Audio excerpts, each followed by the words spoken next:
부족한 종을 통해 전해지는 하나님의 말씀을 듣고 우리는 실수가 참 많지만 하나님은 절대로 실수가 없으신 이 하나님이란 사실을 다시 확인하고 이 불안한 세상 가운데 평안함과 안정을 누리는 저와 여러분이 되시기를 예수님의 이름으로 간절히 소망드립니다. 담임 목사님 대신에 제가 강단에 올라와서 당황하신 분들 엄청 많으실 건데요. 여러분, 설교하는 저는 얼마나 당황스럽겠습니까?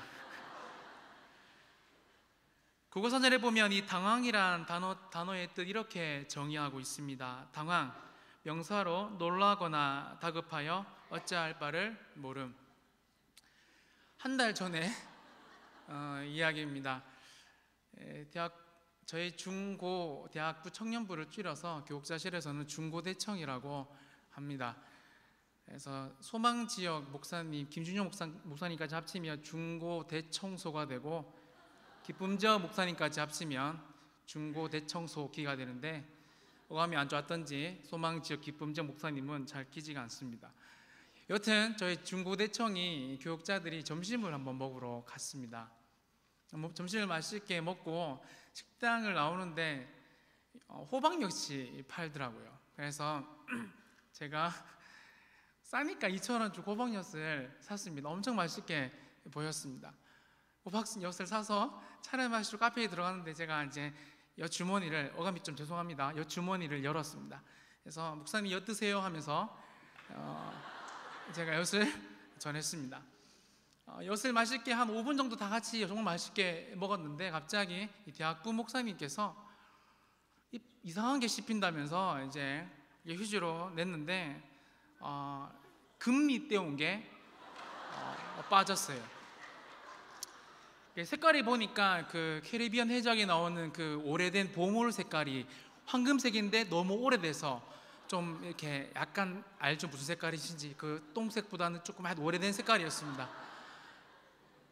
또 저희 일이 아니니까 저희가 막 같이 웃으면서 그 초등학교 때 떼었대요. 그거 했어요. 그래서 이제 바꿀 때 됐다면서 20년 넘었으니까 이제 바꿀 때 됐다. 여러분 아시다시피 치과 가면 한 40만 원, 50만 원 정도 하지 않습니까? 우리 또 넘일이니까 또 편하게 막 이렇게 이야기를 괜찮다면서 또 뭐 치과 가면 또 싸게 해주는 치과도 있다 전혀 모르면서 막 그런 막말들을 막 했습니다. 그래서 이제 집이에요. 교회에 갈 때가 돼서 이제 정리를 하고 제가 차를 몰고 4명을 3분을 태우고 교회로 가고 있었는데 운전을 하고 한 1분도 안 지났는데 제 어금니가 허전한 겁니다. 혀로 이렇게 만져보니까 제가 4달 전에 40만 원을 주고 금리를 떼었는데 이 금리가 없더라고요. 쿨하게, 저는 쿨하기 때문에 괜찮습니다, 40만 원 뭐 있어도 되고 없어도 되는 돈 아닙니까? 그래서 운전을 하고 왔는데 청년부 목사님 그렇지 않습니다, 그거는 쿨한 게 아니에요. 그 말을 기다렸던지 제가 바로 차를 유턴을 해서 커피 마셨던 가게로 들어갔는데 제가 먹다가 생각해보니까 진짜 이걸 저도 한번 휴지에 싸서 너무 크니까 엿이 화장실에 버렸던 기억이 나서 화장실을 막 했어요. 부끄러운 것도 없었습니다. 뚜껑을 열고 손을 놓고 휴지를 꺼내기 시작했는데 여러분은 그렇게 깨끗하십니까? 여튼 휴지를 탁 여는데 반짝반짝 빛나는 저 금리가 저를 보고 웃고 있었습니다. 그래서 이제 이래서 깨끗하게 씻어서 휴지에 싸서 이제 가면서 차 안에서 가장 가까운데 치과 싼 곳에서 하자 해서 저는 신방 있고 대학부 목사님 먼저, 여러분 아시다시피 빠지면 엄청 실이잖아요. 그래서 치과에 갔는데 4,700원 주고 했다고 하더라고요. 그래서 너무 저는 사실 3달밖에 안 됐으니까 저게 20년 된 것도 되니까 내 것도 되겠다 싶어서 이제 1시간 뒤에 그 치과를 또 갔어요. 유라에 무슨 치과가 있습니다. 일단 갔는데요, 간호사가 나왔습니다. 손님 어떻게 오셨습니까? 그래서 또 어감이 좀 이상했지만 제가 엿을 먹다가 빠졌습니다. 이제 여러분 또 아시다시피 치과 처음 가면 누구의 소개로 오셨습니까? 물으시더라고요. 그래서 제 동료가 아까 엿을 먹다가 하니까 간호사가 엄청 웃으면서 아까 그 아저씨요 하면서 막 차트로 자기 얼굴을 가렸는데 얼굴이 다 가려지지 않았습니다. 얼굴이 큰 간호사였습니다. 그러면 최근 한국 사회를 보면 우리를 이런 쪽, 이렇게 좋은 쪽이 아니라 매우 안 좋은 쪽으로 당황시키는 사건들이 많이 있습니다. 특별히 이번 한 주는 한국 사회는 소위 어금니 아빠 사건으로 우리를 모두 당황스럽게 만들었습니다. 그럼 이제는 부모님들이 친구 집에 마음 놓고 놀러 가라고 말할 수도 없는 시대에 삽니다. 참고로 저는 여러분 어금니뿐만 아니라 이빨이 다 있습니다. 뿐만 아니죠. 귀한 자식을 군대에 보내놨더니 이 사격장 옆을 지나가다가 실탄에 맞아 의문의 죽음을 당하기도 합니다. 여러분 그렇습니다. 우리 주변을 보면 우리를 이렇게 불안하게 만드는 일들이 너무나 많이 일어나고 있고 그 일들과 유사한 일들을 우리가 사랑하는 사람들이나 우리 자신이 겪으면 우리는 국어사전에 나오는 이 당황이라는 감정을 매우 잘 느낄 수 있게 됩니다. 오늘 본문에 보면 한 가문을 통째로 시키게 만들고 있는 75세 이 중년의 한 남자가 등장합니다. 그의 이름은 아브라함이었습니다. 우리 4절 말씀 같이 한번 읽어보겠습니다. 이에 아브라함이 여호와의 말씀을 따라갔고 롯도 그와 함께 갔으며. 아멘. 여러분 그렇습니다. 아브라함은 75세란 결코 젊지 않는 나이였습니다. 비록 아브라함의 시대의 사람들은 여러분 지금보다 조금 더 장수했기에 우리가 잘 알다시피 아브라함의 형년이 175세지 않습니까? 그것을 감안하더라도 아브라함은 인생의 지금 중년의 시기를 살고 있었습니다. 최근 조사에 의하면 한국인의 이 기대 수명은 여러분이 아시다시피 벌써 100세까지 올라왔습니다. 특별한 사고나 질병이 없다면 이제 한국인들은 지금 살아가는 중년들은 대부분 100세까지 살 수 있다라는 거죠. 그래서 제가 이 아브라함의 나이를 오늘날 시대에 맞게 100세로 한번 계산해 보니까 오늘 본문의 아브라함은 42살 8개월 정도를 살고 있었던 사람입니다. 여러분 그렇습니다. 아브라함은 약 43살 정도에 하나님의 음성을 듣고 무모한 순종을 하기 시작합니다. 여러분 그런데 더 당황스러운 일은 5절에 있습니다. 5절 말씀 한 번 더 같이 읽어보겠습니다. 아브라함이 그의 아내 사레와 조카 롯과 하란에서 모은 모든 소유와 얻은 사람들을 이끌고 가나안 땅으로 가려고 떠나서 마침내 가나안 땅에 들어갔더라. 아멘. 그래요. 지금 아브라함은 75세에 적지 않는 나이에 하나님의 음성만을 듣고 자신의 인생뿐만 아니라 여러분 자신과 관계된 모든 사람들, 여러분 심지어 재산까지 다 모아서 올인하고 있습니다. 지금 아브라함의 행동은 여러분 매우 무모한 행동이라는 거예요. 저는 월요일마다 서울에 공부를 하러 올라갑니다.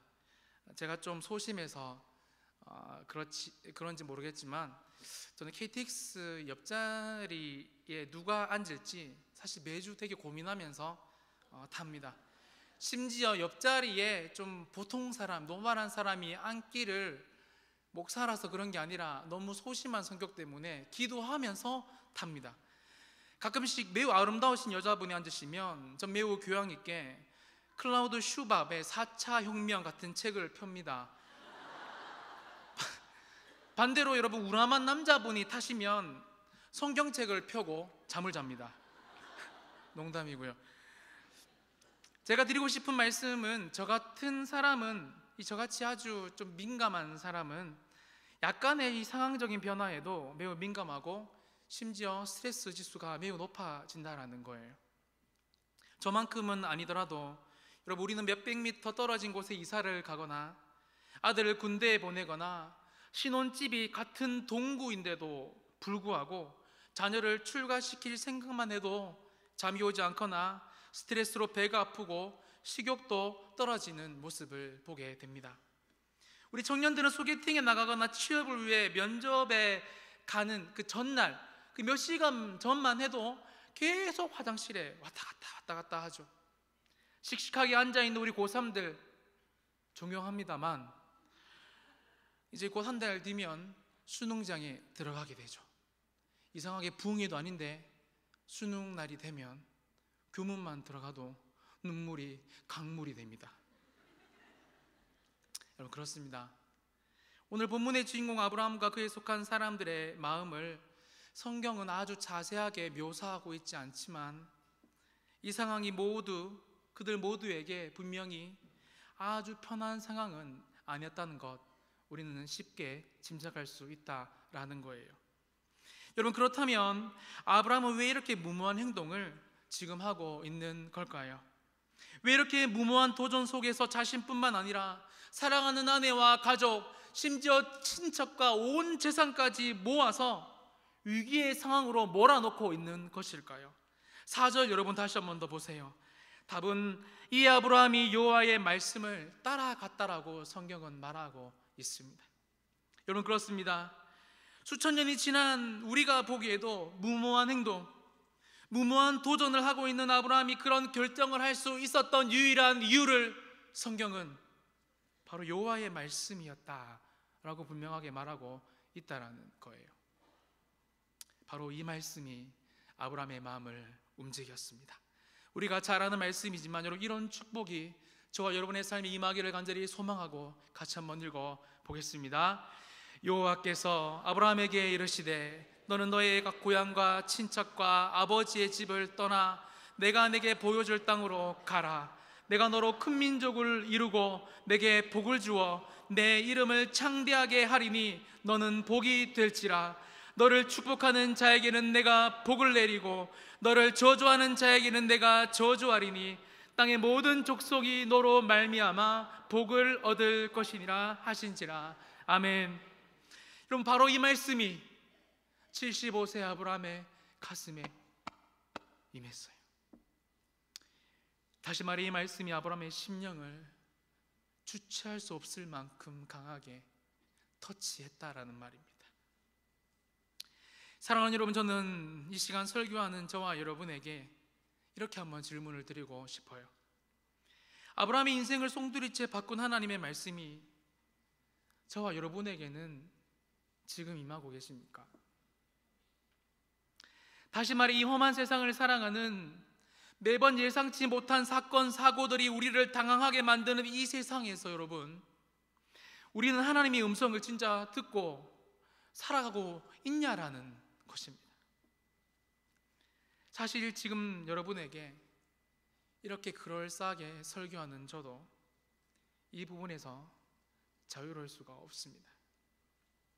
교회가 직장이고 평생 주를 위해 헌신하겠다라고 약속한 저도 하나님의 말씀을 듣고 무모한 도전을 하기보다는 세상의 소리가, 저의 현실적인 상황들이 제 마음에 들릴 경우가 더 많은 것을 부인하지 않을 수가 없어요.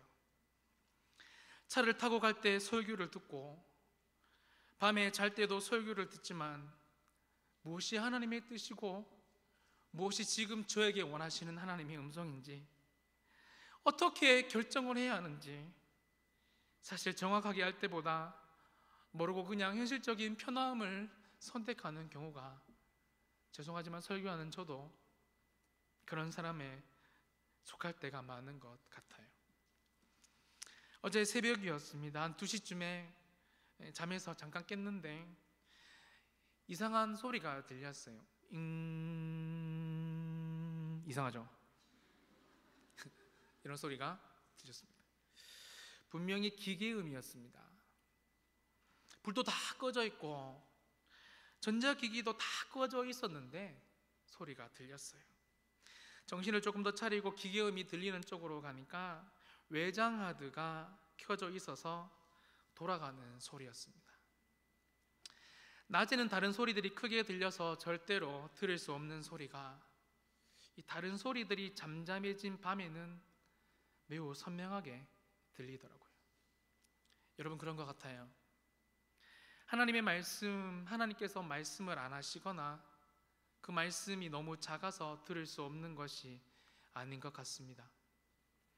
우리의 생각과 우리의 이 세상적인 소리들이 하나님의 선명한 소리보다 매번 더 크기 때문에 주의 음성이 잘 안 들리는 것 같아요. 제 외장 하드가 2년 넘게 돌아가고 있었지만 저는 2년 동안 그 소리를 한 번도 듣지 못했던 것처럼 말입니다. 사랑하는 여러분, 하나님은 지금도 우리에게 분명하게 말씀하고 계십니다. 그리고 하나님은 교회뿐만 아니라 언제 어디서든 우리에게 말씀을 하고 계세요. 오늘 보면 아브라함의 시대에도 그 사실은 변함이 없었습니다. 여러분 6절 같이 한번 읽어볼까요? 아브라함이 그 땅을 지나 세겜 땅 모래 상수리 나무에 이르니 그때 가나안 사람이 그 땅에 거주하였더라. 아멘. 여러분, 우리가 성경을 볼 때 어떤 지명이나 물건, 특별히 장소를 언급할 때에는 조금 유심히 볼 필요가 있습니다. 아브라함 당시 팔레스타인 지방에서의 상수리 나무는 키가 매우 크고 저렇게 생겼습니다. 무성한 나무였다라고 합니다. 백과사전에 보면 상수리 나무는 이렇게 정의되어 있어요. 상수리 나무, 상떡잎 식물. 제가 몇 번 읽었는데 어렵더라고요. 참나무목, 참나무과의 낙엽 교목이라고 나와 있고, 산 기슭에 양지 바른 곳에서 자라고 높이는 20에서 25m, 지름은 1m 정도 되는 매우 큰 나무입니다.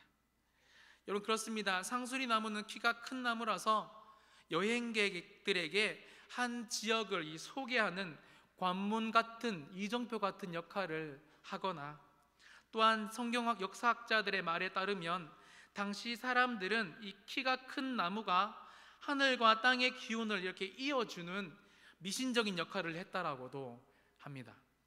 그래서 여러분, 인류 역사를 살펴보면 민족과 역사와 아무런 상관없이 어떤 영적인 것을 추구하는 사람들과 이 하늘의 기운을 받고 싶은 사람들은 성을 높이 쌓아요. 읽지 않았지만 창세기 21장의 바벨탑처럼 말입니다. 아마 하늘의 능력을 받고 싶은, 절대적인 능력을 갈망하는 인간의 욕망이 잘 나타난 것 같습니다. 우리의 정서로 표현하면 이 영적인 기운이 있는 곳으로 생각을 해야 되는데, 그래서 당시에 이 사람들은 이 키 큰 나무 밑에서 제사를 드리고 주술적인 행위들을 했다라고 합니다. 영험한 기운이 있기 때문이죠. 그런데 여러분, 오늘 본문에 보면 이 상수리 나무에 특별한 이름이 붙여져 있습니다. 바로 모래 상수리 나무였습니다. 6절을 여러분 다시 한번 더 보세요. 우리가 생각하는 바다에 있는 여러분 모래, 또 내일 모래, 그 모래가 아닙니다. 아브라함이 그 땅을 지나 세겜 땅 모래 상수리 나무에 이르니, 여러분 영어로 보면 Great Tree of More라고 나옵니다. 모래, 영어로 지명, 이 이름 자체가 모래라는 말입니다. 히브리어 원어로 살펴보면 이 모래라는 뜻은 선생이라는 뜻이 있어요. 다시 말해 여러분, 원문에 가깝게 제가 설명해 드리면 선생된 나무, 사람들에게 선생 역할을 하는 나무가 여러분 이 모래 상수리 나무였다라는 거예요. 즉 영험한 기운이 있는 상수리 나무라는 겁니다. 한국식으로 제가 이런 나무 아니겠습니까? 여러분 집에 이런 나무 있습니까? 잘 아시네요. 시골에 가면 이런 나무들 많이 있습니다. 영험한 기운이 있는 나무죠. 여튼 여러분, 지금 아브라함과 가족들은 이 신령한 나무, 모래 상수리 나무 앞을 지나고 있었어요. 아마 생전 처음 마주한 이삭한 나무를 온 가족이 함께 보면서 이 두려운 발걸음을 하고 있었을 것이 분명합니다. 그리고 계속해서 6절은 하나님의 말씀을 따라 무모한 모험을 하고 있는 아브라함과 가족, 친척을 이렇게 묘사하고 있어요. 여러분 6절을 한번 보세요. 아브라함이 그 땅을 지나 세겜 땅 모래 상수리 나무에 이르니 그때 가나안 사람이 그 땅에 거주하였다라고 말하고 있습니다. 여러분, 하나님의 말씀을 따라간 아브라함에게는 그의 인생은 여러분 꽃길만 준비되어 있던 것이 아니었다라는 겁니다. 그곳에는 여러분 가나안 사람들이 살고 있었어요. 아브라함이 살았던 시기를 역사적으로 보면 청동기, 중기 정도 되는 시기였는데 여러분, 가나안 사람들은 매우 끈끈한 부족과 시족을 이루고 있었을 것이 분명합니다. 오늘날처럼 국가 간에 여러분 국제법도 없었습니다. 다시 말해 여러분, 안전하지 않는 시대였다고요. 힘 있는 부족이 법이고 힘 있는 사람이 법이었습니다. 분명히 아브라함과 그의 가족들은 위험에 처해 있었습니다. 온 가족의 심장 박동수가 아마 이 모래상수리 나무 앞을 지나가면서 그 이상하게 생긴 영롱한 나무를 보면서 심장 박동수가 뛰고 있었을 거예요. 자신들과 뭔가 다르게 생긴 가난한 사람들을 바라보면서 말입니다. 여러분, 이때 아브라함의 인생의 영원한 조력자, 영원한 구원투수가 멋있게 등장합니다. 7절 말씀 같이 한번 읽습니다. 여호와께서 아브라함에게 나타나 이르시되 내가 이 땅을 내 자손에게 주리라 하신지라. 자기에게 나타나신 여호와께. 아멘. 사랑하는 여러분, 하나님은 아브라함에게 우르에서도 나타나셨고 하란에서도 나타나셨고 그 시대에 영롱한 기운이 있는 나무 밑에서도 지금 말씀하시는 분이 바로 우리 하나님이다 라는 것을 성경은 말해주고 있는 거예요. 살아계신 하나님의 말씀을 듣는 우리의 삶의 태도가 매우 불순해서 그렇지, 우리가 하나님의 말씀에 순종한 경험이 너무너무 없어서 그렇지, 중요한 순간마다 우리의 현실적인 상황들을 항상 택하고 나의 장깨와 지혜 있는 사람들의 뜻을 따라 살아서 그렇지, 하나님은 지금도 우리에게 매우 선명하게 자주 종종 언제 어디서나 말씀하고 계시다라는 것을 성경은 지금 우리에게 말해주고 있는 거예요. 사랑하는 여러분, 꼭 기억하시기 바랍니다. 하나님은 우리의 경험과 지식과 연약함에 갇히시는 분이 아니에요. 급변하는 상황과 불안한 우리의 미래에 영향을 받는 분이 아니라고요.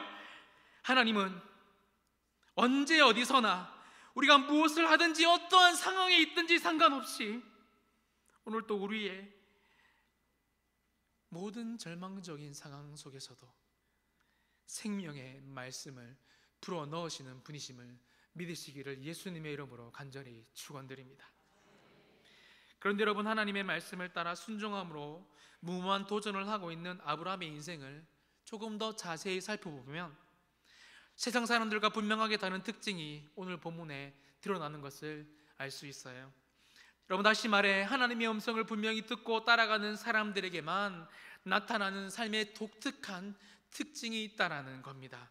우리 여러분 읽었지만 7절과 8절 말씀 다시 한번 더 읽어보겠습니다.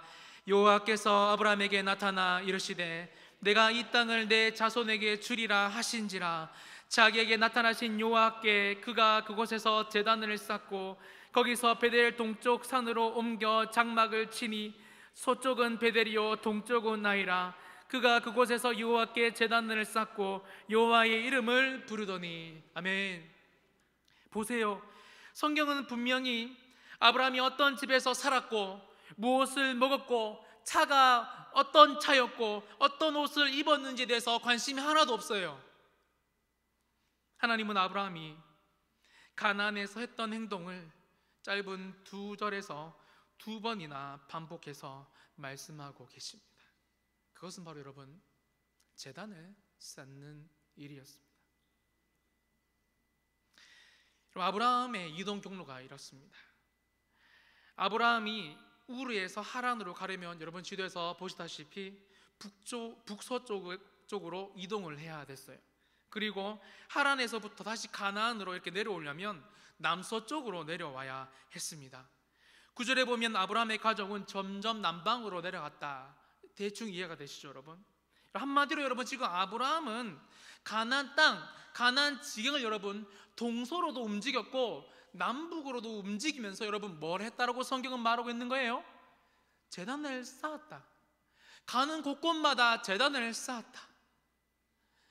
이상한 나무가 있고 사람들이, 그 부족들이, 힘 있는 사람들이 우리 가족들을 이상하게 쳐다보고 심장 박동수가 올라가고 있는 상황에서도 아브라함은 동서남북 어디로 움직이는지 상관없이 여러분 뭘 하고 있었다고? 여러분 제단을 쌓고 있었다라는 것을 성경은 말해주고 있다는 겁니다.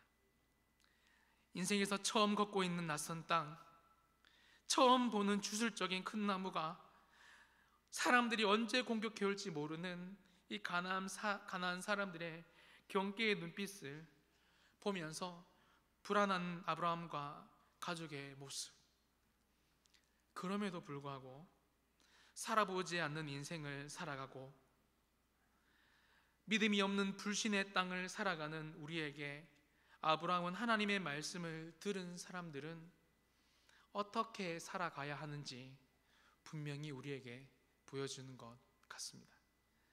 사랑하는 여러분, 우리가 살아가는 시대 언제 평안할 때가 있었습니까, 여러분? 우리 목사님이 찬양했던 것처럼 사람을 보며 세상을 볼 때 여러분 언제 만족함이 계속 있었습니까?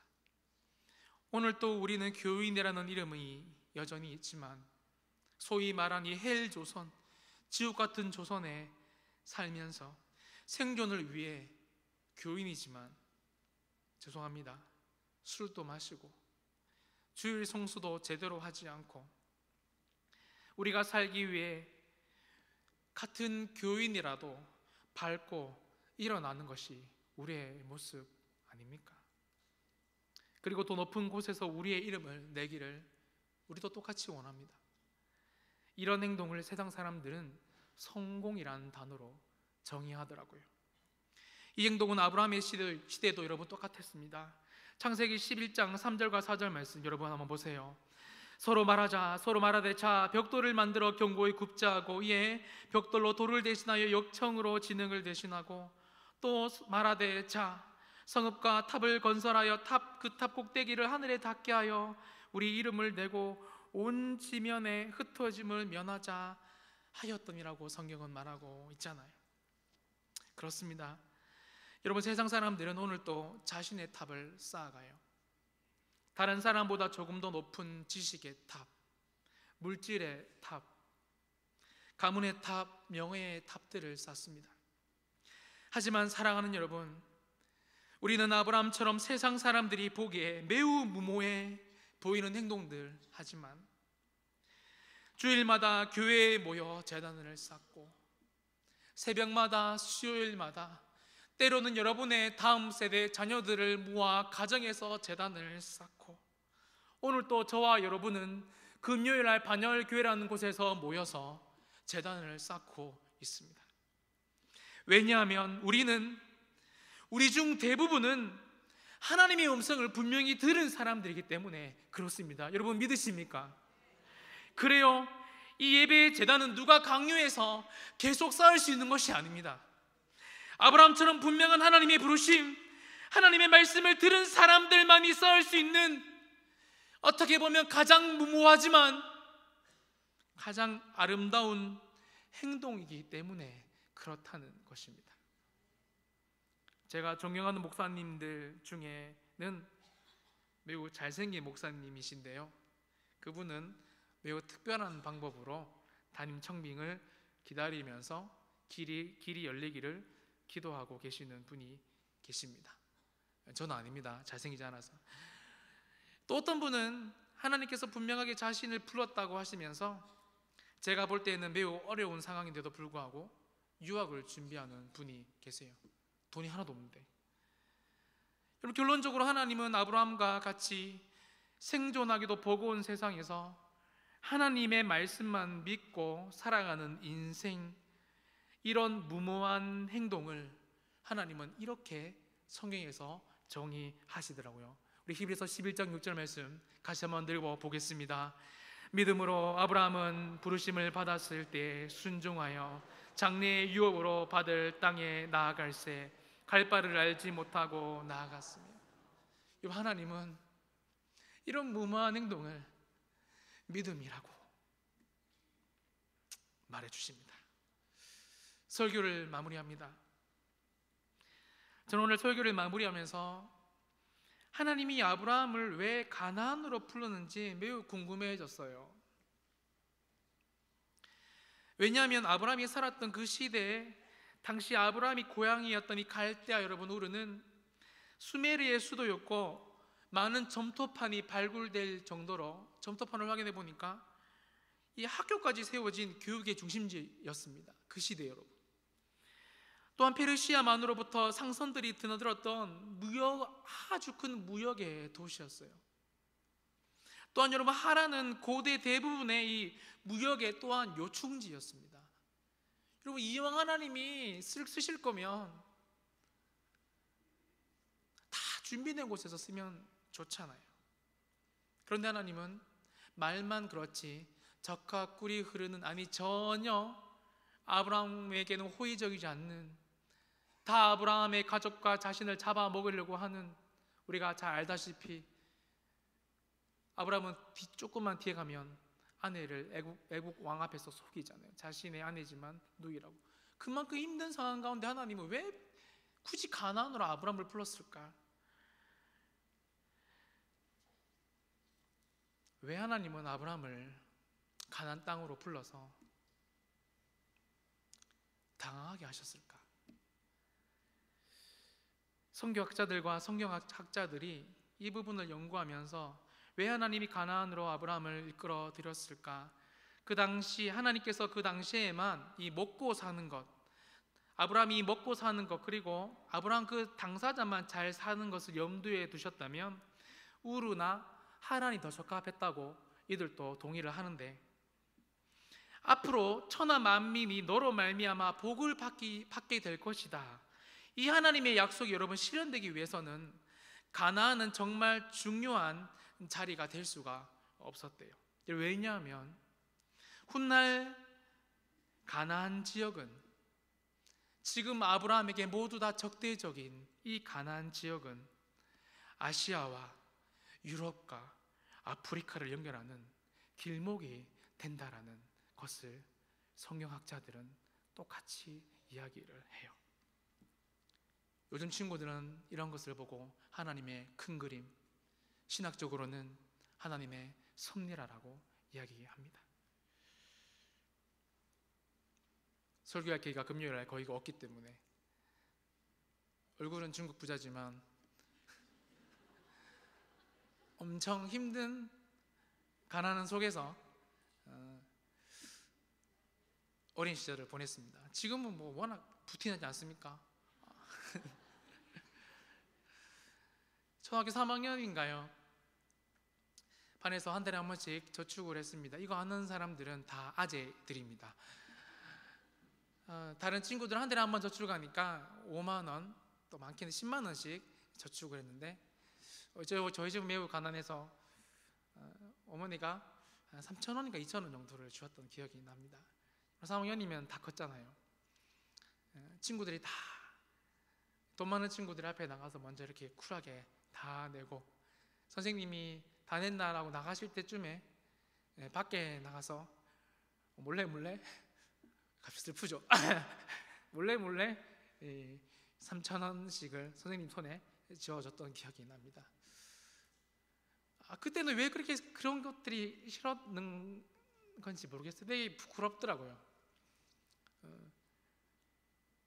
근데 요즘 제가 고등부를 사역하면서 그때 제가 왜 그렇게 가난해야 했던지 조금 하나님의 큰 그림이 이해가 되기 시작합니다. 요즘에 고등부 아이들의 눈빛만 봐도 왜 쟤들이 지금 밥을 먹고 있지 않는지, 쟤들의 집의 사정은 대충 어떤 것인지, 비슷한 어려움을 제가 당해보니까 그들이 훨씬 더 살갑게 다가갈 수 있고, 요즘에는 요리하지도 못하는데 레시피를 보면서 주일날 저녁에 고등부 친구들과 함께 밥을 해먹고 있습니다. 그러면서 사역이 부흥이 되는 것 같아요. 제게 다 필요한 하나님의 큰 그림, 제게는 그런 어려운 시절들이 아브라함이 가나안 땅에 있었던 것처럼 그런 시절이었던 것 같습니다. 사랑하는 여러분, 우리가 하나님의 확실한 말씀과 약속을 받았다면, 비록 우리가 처한 상황과 현실이 가나안과 같다고 할지라도 전혀 걱정할 필요가 없습니다.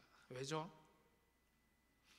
전능하신 하나님이 우리가 숨쉬고 살아가는 이 시대의 주권자가 되시고, 이 역사라는 큰 그림판에 단 한 분인 유일한 화가이기 때문에 그렇습니다. 그리고 그 화가는 우리는 가끔씩 실수를 하지만 그 화가는 단 한 번도 실수하지 않는, 실수가 없으신 능력의 하나님이십니다. 아브라함에게 말씀하신 하나님은 오늘 또 우리에게 분명하게 말씀하십니다. 그리고 아브라함에게 주신 그 복을 저와 여러분에게도 이 시간 주시기를 원하고 계세요. 그 복을 받는 방법은 어떤 말씀이든 하나님의 말씀에 순종하는 것입니다. 오늘날 시대는 참된 순종을 잃어버린 시대입니다. 교회 밖에 있는 사람들과 심지어 교회 안에 있는 사람들의 차이를 도저히 느낄 수가 없어요. 하나님이 우리에게 다 설명하고 설득하고 보장해 보여주어야만 따라가겠다, 순종하겠다라고 말하는 것은 여러분 결코 순종이 아닙니다. 순종은 내 뜻과 달라도, 내 계획과 달라도, 심지어 아무것도 보장되지 못해도 하나님이 내게 말씀하셨기 때문에 그 말씀을 믿고 무모한 도전으로 향하는 것이 순종이고 하나님께서 원하시는 믿음인 것 같습니다. 사랑하는 반열교회 성도 여러분, 하나님은 지금도 우리에게 말씀하십니다. 그리고 순종을 요구하십니다. 왜냐하면 우리의 생각으로 도저히 상상지도 못할 일들을 하나님의 큰 그림이 이 반열교회 안에서 부족한 종의 말씀을 듣는 여러분의 인생과 자녀들의 인생 안에서 지금도 우리는 매우 연약하고 실수가 많고 허물이 많지만 하나님의 전능함으로 여전히 그분은 완벽하게 하나님의 그림판에 그림을 그리고 계십니다. 이 말씀을 굳게 잡고 반야월의 아브라함, 동구의 아브라함, 대구의 아브라함, 세계와 열방을 움직이는 제2의 아브라함이 되시기를 예수님의 이름으로 간절히 축복드립니다.